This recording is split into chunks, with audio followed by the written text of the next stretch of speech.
Hello guys, আসসালামু আলাইকুম। আমি চলে এসেছি এখন ইমারত মার্কেট আজমান।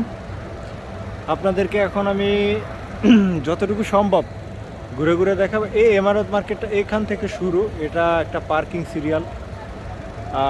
আপনারা নিশ্চয়ই জানেন আরব গালফ হিসাবে আরব আমিরাতে এরকম বহু বহু সুন্দর পার্কিং মার্কেট এদেশ অনেক আগেই পরিবেশ বান্ধব হিসেবে পরিচিত এবং মানুষকে উপহার দিয়েছে। পরবর্তীতে আমরা আজকে এসেছি ঘুরতে।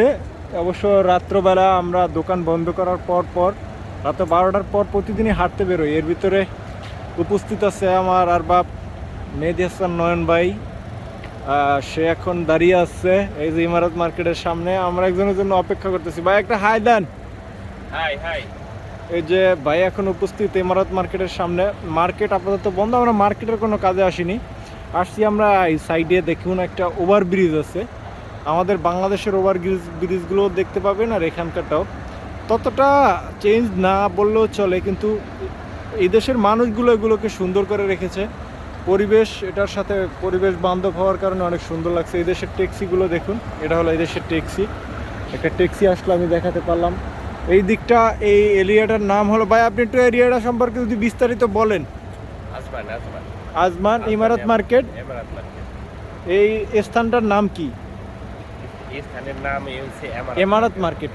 স্থানটা এখান থেকে যদি আসেন ইমারত মার্কেটের যে মেইন গেটটা, এই গেটটার সাথে ওভারব্রিজ। আমরা যদি আপনাদেরকে ভালো করে দেখানোর চেষ্টা করি, তবে আপাতত এই রাস্তাটাতে কাজ চলতেছে। দেখেন কতটা সেফটি হলে পরে এরকমভাবে মানুষদেরকে সতর্কতামূলক ব্যবস্থা করে দেয় এই দেশের সরকার, এই দেশের পরিবহন। এইদিকে কাজ চলতেছে, প্রত্যেকটা সিগনালে তারা গঠনমূলকভাবে এটা আপনাদেরকে সংকেত দিয়ে রাখছে। এদিকে কাজ চলতেছে। এই হলো ওভারব্রিজ। এই ওভারব্রিজটার অপোজিটে হলো গিয়ে মার্কেটের মেইন গেট। এখান থেকে আপনি দেখতে পাবেন ওভারব্রিজের মতো, ওভারব্রিজ না, এটাকে আপনার বলতে পারি ফ্লাইওভার। এই দেখুন ফ্লাইওভার থেকে প্রত্যেকটা গাড়ি নামতেছে। কমিটমেন্ট এদেশের যে ড্রাইভিং সিস্টেম, ড্রাইভিং লাইসেন্স, এটার কমিটমেন্ট 100 মানতে হবে, বাধ্যতামূলক, ম্যান্ডেটরিভাবে এগুলো পালন করতে হয় প্রত্যেকটা মানুষকে। কারণ আমার জানা মতে 10 বছর 12 বছর অন্যান্য দেশে গাড়ি চালানোর পরে এসেও তারা এই দেশে এসে ম্যাক্সিমাম 8 থেকে 10 মাস ট্রাই দেওয়ার পরে লাইসেন্সটা পায়।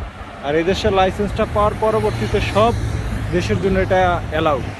এই হলো আপনাদেরকে রাস্তার অবস্থাটা দেখাচ্ছি। এখান থেকে আমার এই আজমানের সবচেয়ে এই আপনার মার্কেট যেগুলো আছে, শপিং মল যেগুলো আছে, সেখানে সবচেয়ে প্রসিদ্ধ যে নামটা মার্কেটের ভিতরে, এটাই হলো ইমারত মার্কেট। আমি আজ রাত 12টার পরবর্তীতে এখানে এসেছি শুধুমাত্র এই মার্কেটটা দেখানোর জন্য। কারণ দিনের বেলা এরকম আমাদের সম্ভব হয় না দেখানোর। এই যে এখন আমি দেখাচ্ছি, এবং ক্যামেরাও অ্যালাউ থাকে না দিনের বেলা। এখানে সিকিউরিটির একটা ব্যাপার থাকে। এখানে পার্কিং সম্পূর্ণ এখন ফ্রি। এই হলো আমাদের ইমারত মার্কেট। ইমারতের যে লেখা জায়গাটা আছে, এটা সম্ভবত এখন এই ওভারব্রিজের কারণে ঢাকা গেছে। এই হলো কি আমাদের নয়ন ভাই, সে ঘুরে ঘুরে দেখতেছে, আমরা একজনের জন্য অপেক্ষা করতেছি। এই যে এখানে দেখতে পাচ্ছেন যত অ্যারাবিয়ান আছে। এই দেশটা তো আপনারা মানে খুব ভালো করেই জানেন, গঠনতন্ত্র অনুসারে এটা একটা রাজার দেশ। এদেশে গণতন্ত্র বলতে এক রাজার এক দেশ, সেই অনুসারে এই দেশ। আমাদের দেশে যেরকমভাবে আমরা ভোটের মাধ্যমে নাগরিকত্ব হিসাবে আমরা একজন প্রধানমন্ত্রী নিয়োগ করি, এই দেশে রাজার মতো। তো প্রত্যেকটা রাজা বাদশাহ এক একটা ইউনিটের যারা প্রধান, তাদের মার্কেটের সামনে এই ফটোগুলো দেওয়া আছে, অ্যাডগুলো দেওয়া আছে। আপনারা অবশ্যই যদি আমার এই ব্লগ দেখার পর বা আমার এই ঠিকানাটা দেওয়ার পর যদি আমাদের আশেপাশে থাকেন, আমাদের সাথে যোগাযোগ করবেন, আমাদের দোকানে আসবেন, নিশ্চয়ই আপনাদেরকে অতিথি আপ্যায়ন করা হবে। এবং আমাদের দোকানের ওনার হিসেবে ভাই, আমাদের দোকানের ঠিকানাটা বলে দেন। আজমান ইন্ডাস্ট্রিয়াল এরিয়া 2, সানায়া 2, আরবিতে বলে সানায়া 2। আচ্ছা, আমাদের রাউন্ড বোর্ডের পাশে, লাকি রাউন্ড বোর্ডের পাশে। Electronics, mobile phone trading LLC. আর আমার পেজের নাম হচ্ছে, ইউটিউব চ্যানেল হচ্ছে নয়ন ফুল shop. Please brother, like or share and subscribe for channel. Okay, goodbye, good night, ভালো থাকবেন সবাই। সকলের সুস্থতা কামনা করে বিদায় নিচ্ছি। আলহামদুলিল্লাহ। বাই, গাড়িতে উঠেন।